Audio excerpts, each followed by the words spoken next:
Do you have a friend who just gets you without explanation? Stay tuned as we explore the depth of these unique friendships.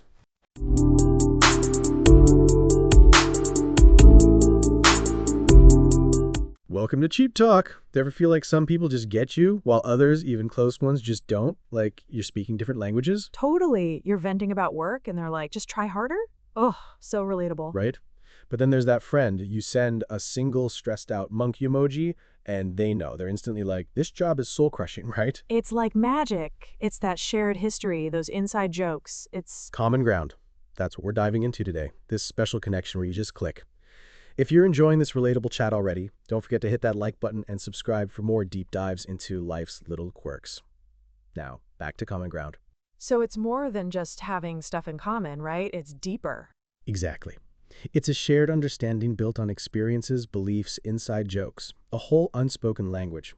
Like, remember when Jay Chou and Fei Yuqing teamed up for A Thousand Miles Away? That song defined a whole era. I mentioned it to my childhood friend, and boom, we're suddenly reminiscing about plastering our walls with F4 posters. Instant connection. Oh, I see. It's about those shared moments that create a foundation, even if you haven't spoken in ages. Precisely. One of the articles we found described this shared context as common ground, which is the sum of shared knowledge, beliefs, and assumptions. It allows people to easily understand each other and references to past events or current situations. That makes sense. It's almost like a secret code. Like, remember that time we snuck out of school and Yes, and the other person immediately knows what you're talking about. And it's not just childhood friends either, like coworkers who've slogged through the same crazy projects, one look, and they know exactly what you're thinking. so how is this common ground different from, say, finding your soulmate, that instant click? Great question. The article compared common ground to having a life partner, while having that instant click with someone is like having a soulmate. It's similar, but different. While both bring a sense of connection, common ground is built over time through shared experiences. It's less about a mystical connection and more about accumulated shared moments. So, shared struggles, shared joys, shared embarrassing moments, all of that builds common ground? Totally. It's like layers of inside jokes and understood references. A soulmate connection might feel intense, but common ground is that comfortable, easy feeling of being truly understood. You can go years without talking and pick right back up where you left off. And that's invaluable, isn't it? Knowing someone's there, even if you're not in constant contact. So we've been talking about this idea of common ground, right? This connection you build with people over time. But this article we found brings up another concept, co-brain.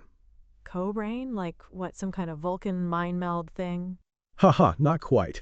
But it's interesting. It's described as this almost instant connection, like a pre-programmed click based on, well, they say brain synchronization. Whoa. So, like, biologically destined best friends? Kind of romantic, actually. It is, but totally different from common ground, which is built brick by brick through shared experiences. Right. Common ground is like that comfortable old sweater. Co-brain is sparkly new shoes. Yeah, a great analogy. And the article made this distinction about how these connections form. Co-brain, they say, just happens. No effort required. Like love at first sight, but for friendship? Exactly. Whereas common ground needs two things. First, you need those shared experiences, growing up on the same street, watching the same terrible TV shows. Sneaking out to that awful karaoke bar and butchering every song. Haha, precisely. And then you need that moment of acknowledgement, that remember when moment. That's the glue. Like, remember when we tried to dye our hair with Kool-Aid? Total disaster, but a shared disaster. It's that shared cringe, that shared history. Totally. Like, remember that time at the amusement park? And instantly you both know exactly which time. Okay, quick aside, are you loving this trip down memory lane? Hit that like button and subscribe if you're enjoying the nostalgia. Now, back to co-brain. This co-brain thing, does it happen across cultures?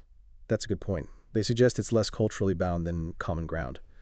Common ground seems to thrive in high context cultures. High context? Yeah, like where a lot of communication is unspoken, relying on shared understanding. Think close-knit communities, families. Got it. Like your grandma just knows you're stressed without you saying a word? So we're talking about co-brain, this almost instant connection, right? And the article compared it to finding your soulmate. But get this, they also talk about shared context, which is, well, different. Different how? Like less intense? Kinda.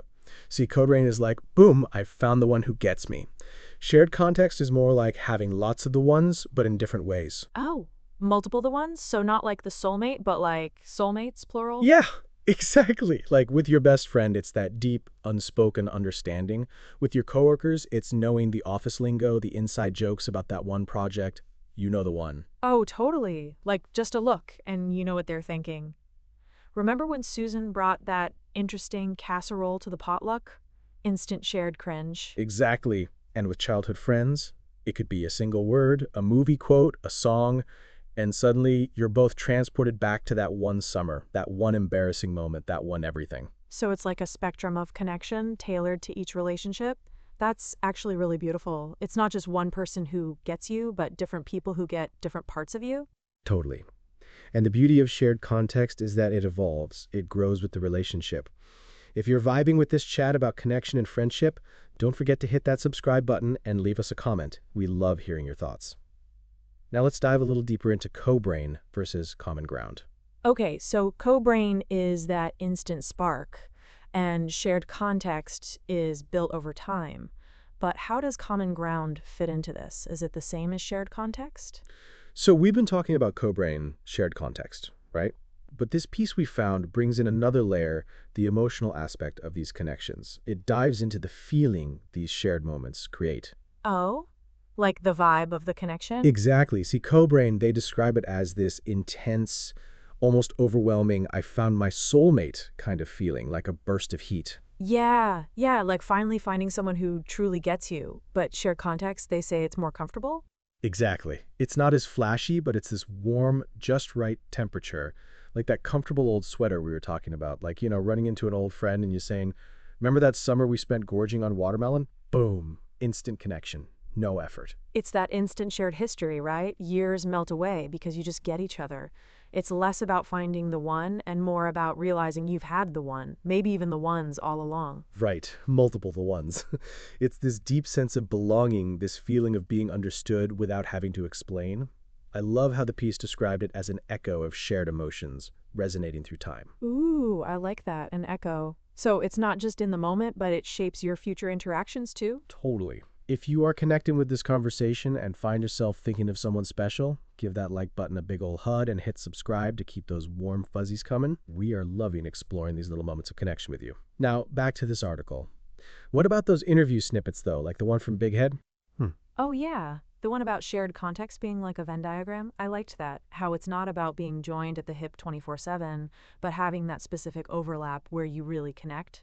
Exactly. It's having someone who gets your specific brand of weird for that one specific thing. And Duck, her story about her childhood friend, it's like even when you drift apart, that shared history is this anchor. You know they're always there. That's such a reassuring feeling. It's like having a safety net, knowing someone's got your back, even if you haven't spoken in ages. What about Tao, who felt that connection with someone outside of therapy? So we were just talking about how powerful shared experiences can be in building connections, right?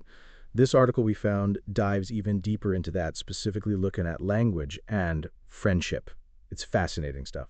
Oh, language and friendship, like how the way we talk shapes our bonds? Exactly. They're referencing some pretty heavy hitters here, like H's work on language from '96 and a more recent study from 2020 on language style similarity and social networks. Really interesting stuff. I mean, think about it, Inside jokes. Totally. Like you and your bestie can communicate with just a look, a single word, because you have that shared vocabulary. right? It's like a secret code. And this article's talking about how those shared linguistic moments, the catchphrases, the mispronounced words that became inside jokes, the everything, how all of that strengthens the bond. Ooh, like that time we completely butchered that song at karaoke and now it's our anthem? Classic. Exactly. It's so true. And this idea of shared context, it's like building a world together, brick by linguistic brick. If this is resonating with you and you're thinking of that friend, hit that like button and subscribe. We're loving this deep dive into friendship with you. Okay, so shared context is like building a world. What else does the article say about how language builds these connections? Well, they touch on how shared language creates a sense of belonging. Like when you're with people who just get your references, your humor, it's like finding your tribe, you know? Oh, totally. It's like that feeling when you're with your friends and everyone's finishing each other's sentences and you're all laughing at the same stupid jokes that no one else understands.